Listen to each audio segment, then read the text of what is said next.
जैसे ठाकुर जी का मथुरा में हुआ और गोकुल चले गए, ऐसे ही श्री राधा जी का रावल में जन्म हुआ और फिर उसके पश्चात वो बरसाना में गए। रावल पहले बहुत कम लोगों को पता था, हमारे गुरु महाराज ले गए थे, समझ लो ऐसे 30 साल पहले, बहुत कम लोग जानते थे, पता ही नहीं था। बरसाना का सबको मालूम था। ऐसा स्थान अब तो बहुत वहाँ भीड़ जाने लगी, सबको मालूम हो गया।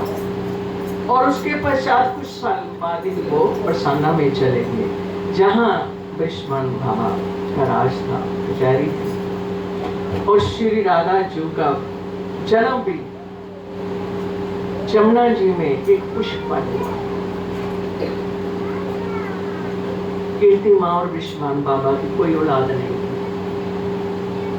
और पास ही जमुना बहती थी। जब सुबह स्नान करने गए तो क्या देखते हैं, कमल के फूल पर कुछ आ रहा है।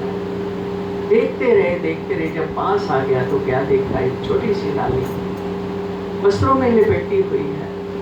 देखते ही चमक कितनी, सृष्टि के मालिक की चमक कितनी हो। उठा लिया, प्रसन्नता की कोई ठिकाना नहीं रहा। घर ले आए माँ कीर्ति को कि हमारी तमन्ना हरि ने पूरी कर दी, एक लाली हमारी गोद में आ गई। इनका भी जन्म जैसे सीता जी का हुआ है, ऐसे ही किशोरी जी का भी जन्म, श्री राधा जी का भी जन्म जल में हुआ। किसी की कुख से भी प्रकट नहीं हुई। और कीर्ति माँ विश्वान बाबा की कोई खुशी का ठिकाना नहीं था। कि जो भावना थी लाली के रूप में पाला उसा, अब भी वहां कई लोगों ने तो दर्शन किए, नहीं किए तो कभी जाना तो करना। नीचे से पेड़ ऊपर आ रहा है, उसकी कोई जड़ नहीं, कुछ नहीं है, कहां से आ रहा है, कैसे आ रहा है, मंदिर में ही मालूम है। और श्री राधा जी का मनमोहक स्वरूप जो और किसी मंदिर में नहीं है, वृंदावन में भी नहीं है, जो वहां रावल में है। बरसाना में दूसरा स्वरूप है श्री ठाकुर जी के साथ, वहां लाली छोटी बालक के रूप में, लाली के रूप में जैसे भी है, ऐसा स्वरूप है, देखते ही रह जाता है इंसान। इतना मनमोहन चेहरा कि आंखों आगे ले आए तो भूख प्यासा मिट जाती है। इतनी सुंदर थी श्री राधा जी कि जो देखता था देखता ही रह जाता था। सुंदरता कैसी, प्रेम बात, प्यार की मूर्त, प्यार की, प्रेम की, एक नूरानी चेहरा जो अपनी ओर मोह लेता है। जैसे ठाकुर जी का कह रहे हैं, परसों ऐसे में से किसी ने बात की, वो गए नहीं थे अभी वृंदावन, तो पूछ रहे थे, कहते एक बात बताओ। मैंने कहा कि कभी आना वृंदावन। कहते सुना है जो जाता है फिर आ नहीं सकता वापस। ऐसी बात नहीं है, सुना है, सच भी है और नहीं भी है। जैसी प्रीत लेके जाओगे वैसा है, फिर वो वापस तो आ जाओगे, वो बार बार बुलाता है, बार बार बुलाता है। कई लोग इसी भय के कारण नहीं शायद जा सकते कि कहीं वो वहीं ना रख ले। श्री राधा जी के हुक्म के बिना माता लक्ष्मी जी को भी वृंदावन में वास नहीं मिला।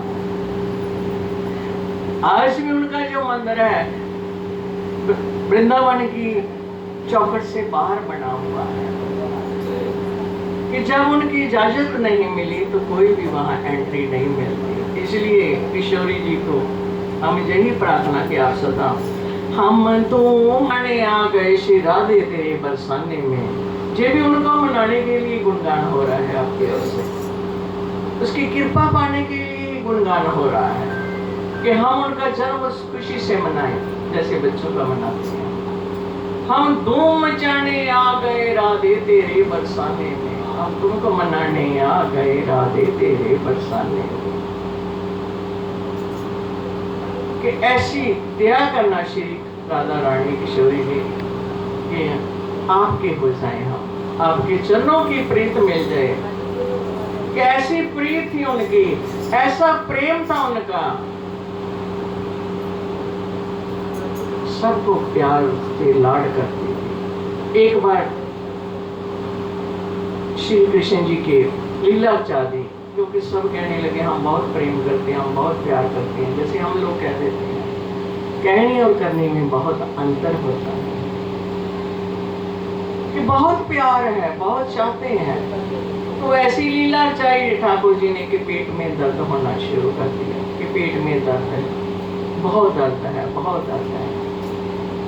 अब हकीम बुलाए गए, वैद्य बुलाए गए, लीला उनकी कोई फर्क ना पड़े पेट में दर्द का।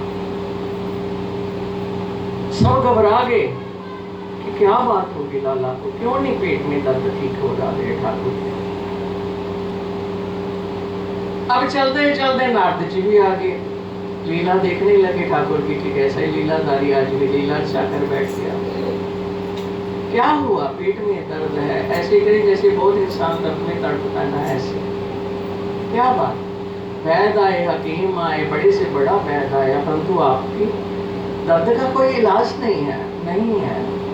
आखिरकार प्रार्थना की नारद जी ने भी पूछा क्या बात है, क्यों? कहा गया कि अगर कोई भक्त मेरे को अपने चरण धोकर जल दे दे तो मेरा दर्द। मैंने सुना कोई भी राजी नहीं हुआ कि ठाकुर जी को हम अपने पैर धोकर जल बुलाएंगे, हमारा तो नरक में वासा हो जाएगा। कोई देने के लिए तैयार नहीं हुआ। सबसे पूछा गया, माँ से, पिता से, औरों से, सबसे पूछा, कोई भी तैयार नहीं, हम इसको अपने पाँव पर चल दो कि कैसे दे। आखिरकार नारद जी पहुंच गए राधा जी के पास। नारद जी ने राधा जी को कहा कि उधर ठाकुर जी की तबीयत क्या हो गया।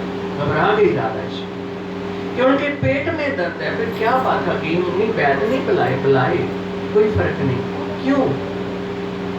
नारद जी कहने लगे कि ये कह रही है कि तब तक नहीं फर्क पड़ेगा जब तक मेरे को कोई अपने चरण धोकर जल नहीं देगा। राधा जी ने सुना, ना कोई सोचा ना समझा, कहने लगी जी कौन सी बात मुश्किल है, मैं अभी देती हूँ, अपने पाँव धोकर अभी देती हूँ। तो नारद जी ने कहा कि आप जानती हो कौन है, आपको तो मालूम है, क्या अपने पाँव का धोकर जल दोगे तो नरक में वासा होगा, संसार में कितने भी मिलेगी, नरक में वासा होगा। कहने लगे कोई बात नहीं, फिर क्या, मैं अपने प्रीतम को तड़पता नहीं देख सकती, अगर उसके लिए मेरे को नरक का वासा भी मिल जाए तो मेरे को मंजूर है, परंतु मेरा कहना तड़पना नहीं चाहिए। मैं उसको तड़पता नहीं देख सकती, मेरे को नरक भी मंजूर है, जी प्रीत होती है। दोए जल दोया नारद जी की आंखों में, वो तो जान ही जानते, नारद जी भी जानते कि जल आ गया। लेकर जल ठाकुर जी के पास पहुंचे कि ये लो जल ग्रहण करो, ठीक हो गए। पूछा किसने दिया? कि श्री राधा जी ने। फिर उन्होंने कहा कि क्या कहा? आपने बोला नहीं कि नरक है, कोई बात नहीं, नरक मिले, स्वर्ग मिले, कोई चिंता नहीं है, मेरा कहना ठीक होना चाहिए, जिससे मैं प्रीत करती हूँ उसको दर्द में तड़पता नहीं मैं देख सकती। सबके मन का अहंकार मिट गया। ये ऐसी प्रेम श्री राधा जी की। और 10 वर्ष के जो लोग इधर उधर की बातें करते हैं, 10-10.5 वर्ष वो श्री वृंदावन धाम में रहे, किशोरी जी को मिलते रहे, उसके बाद मथुरा, फिर द्वारका, फिर तो मिला ही नहीं। परंतु श्री राधा जी उनके इंतजार में सदा ही उनकी राह देखती रहती थी। ऐसी थी हमारी किशोरी, जो सदा ही कन्हैया के लिए तड़पती, हर समय याद करती, रोती कुरलाती, पर भक्तों की अति प्यारी। अब भी हमारे श्री वृंदावन धाम में ज्यादा लोग राधे राधे क्यों कहते हैं, तो वो फिर भी ठाकुर जी को कई बार निर्मोही कह देते हैं कि आप तो हमें प्यार नहीं करते छोड़ के, परंतु हमारी श्री राधा जी हमें छोड़ कर कहीं निकले, जहाँ रोती रही, आंसू बहाती रही, परंतु श्री वृंदावन धाम नहीं छोड़ा उसने। ऐसे श्री किशोरी जी हमारी, कृपा करो मेरी श्री